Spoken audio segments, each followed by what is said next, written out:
कि बिहार में आज तक 65% वोट कभी नहीं पड़ा है। तो हम लोगों का ऐसा मानना है कि ये 65% वोट बिहार में बदलाव का वोट है। 14 तारीख से बिहार में एक नई व्यवस्था बनाने के लिए वोट है।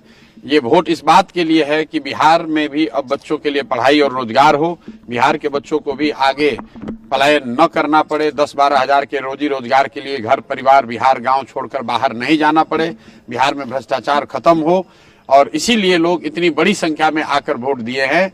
जितने भी पत्रकार हैं, विशेषज्ञ हैं, राजनेता हैं, किसी को अंदाजा नहीं था, किसी को अंदाजा नहीं है कि इतना लोग वोट दिया कौन है।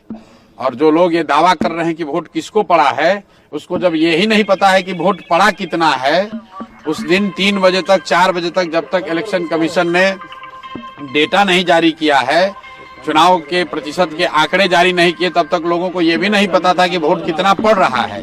लेकिन लोग टीवी पर, यूट्यूब पर आकर बड़े बड़े बयान दे रहे हैं कि वोट किसको पड़ रहा है। भाई, जब तुम्हें यही नहीं पता है कि कितने लोग वोट दे रहे हैं, तो ये कैसे पता चल रहा है कि वो व्यक्ति किसको वोट दे रहा है। इसलिए ये लोकतंत्र का पर्व है चुनाव।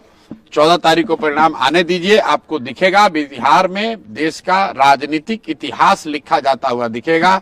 जिस तरीके से चंपारण के इसी धरती से गांधी जी ने स्वतंत्रता की लड़ाई में एक नया इतिहास रचा था, एक नया सूत्र दिया था, एक नया हथियार दिया था, उसी तरीके से हम लोग का विश्वास है कि गांधी के 72वां आश्रम से जो जन स्वराज का अभियान शुरू हुआ है वो